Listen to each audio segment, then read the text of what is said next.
warahmatullahi wabarakatuh. Perkenalkan, saya Apoteker Aida. Saya bekerja di Puskesmas Kayu Tangi sejak tahun 2019. Keseharian saya melakukan pelayanan farmasi klinis dan pengelolaan sediaan bahan medis habis pakai.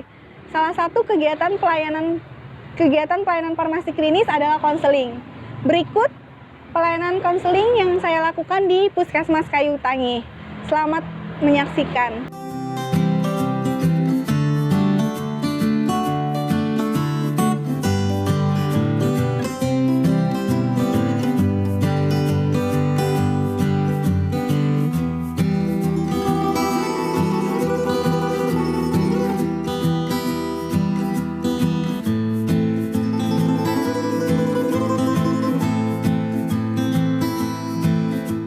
Sebentar ya Pak, tunggu di ruang tunggu terlebih dahulu. Ya Bu.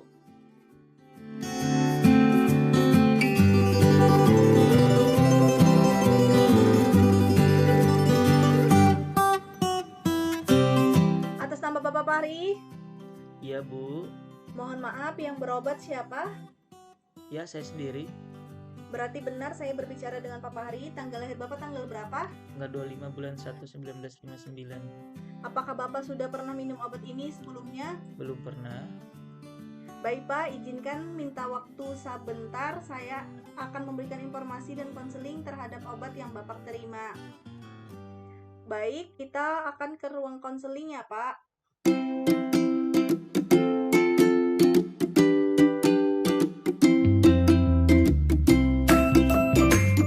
Selamat pagi Pak, silakan duduk. Sebelumnya, perkenalkan, saya Apoteker Aida, saya petugas farmasi di sini. Tadi dokter ada bilang yang dikatakan dokter tentang kegunaan obat ini apa Pak? Tadi dokter bilang kalau ada 3 macam, 1 obat darah tinggi, 1 pereda nyeri, dan 1 vitamin. Oke, baik kalau begitu. Kalau boleh tahu keluhan Bapak apa saja? Saya akhir-akhir ini merasa pusing, kadang-kadang merasa tengkuk saya sakit.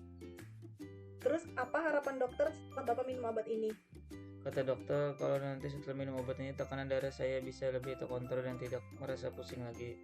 Baik, selain itu apakah dokter sudah menjelaskan cara pemakaian obat? Belum pernah Bu, bagaimana Bu? Ini ada amlodipin, obat penurun tekanan darah, diminum 1 kali sehari pada malam hari, bisa sebelum atau sesudah makan. Usahakan mengkonsumsi di jam yang sama. Jangan menghentikan pengobatan ya Pak. Kemudian ini ada paracetamol untuk menghilangkan keluhan sakitnya. Kemudian ini ada B-kompleks, diminum 1 kali sehari. Yang perlu diperhatikan, jangan berbagi obat dengan orang lain walaupun orang rumah Bapak sendiri. Obat cukup disimpan pada suhu ruangan saja, tidak boleh di kulkas. Jika merasakan keluhan yang tidak biasa setelah minum obat ini, segera konsultasikan kepada dokter. Oh begitu ya Bu, memangnya apa manfaatnya kalau obat minum rutin dan apakah ada racun Bu? Apakah saya tidak akan keracunan kalau minum obat terus-menerus? Obat akan menjadi racun atau merugikan jika diminum tidak sesuai dengan aturan. Karena itu tujuan sesuai dengan aturan adalah untuk memaksimalkan pengobatan Bapak. Untuk penyakit hipertensi, obat justru harus diminum secara rutin tanpa terputus. Kuncinya rutin, tidak melewatkan dosis anjuran, dan sifatnya jika diminum terus-menerus tidak akan menyebabkan ketergantungan. Wah, serem sekali ya Bu kalau begitu akibatnya. Memang sebaiknya obat diminum di jam yang sama untuk mengoptimalkan pengobatan Pak. Ada tidak Bu pantangan Bu saya harus lakukan? Selain minum obat hipertensi, Bapak juga disarankan untuk melakukan terapi non-obat seperti mengontrol emosi, istirahat yang cukup, menerapkan gaya hidup sehat, kurangi konsumsi garam, tidak mengkonsumsi alkohol, dan disarankan untuk tidak merokok. Wah, banyak juga ya yang cukup sulit dikontrol Bu. Seperti olahraga, yang saya jarang berolahraga, apalagi karena kalau nafsu makan turun, makan ikan asin saja saya mampu menggugah selera makan. Iya Pak, sebaiknya dikurangi, tetapi tidak apa-apa, jangan dijadikan beban, perlahan saja, karena dengan pola hidup sehat dapat menjauhkan kita dari penyakit. Menjadi sehat itu mahal, karena mencegah lebih baik daripada mengobati. Selain obat yang diresep dokter, apakah Bapak sedang mengkonsumsi obat yang lain? Tidak Bu. Baik Pak, mungkin itu saja yang dapat saya sampaikan. Apakah Bapak ada pertanyaan atau masih ada yang kurang jelas? Tidak Bu, sudah jelas, cukup jelas. Baiklah, agar saya tahu sejauh mana informasi yang saya berikan diserap baik oleh Bapak, bolehkah Bapak mengurangi cara pemakaiannya dan fungsi obat ini dan lain-lain? Baiklah, bismillahirrohmanirrohim. Koreksi saya Bu, kalau yang tidak pas, maklum orang baru. 1.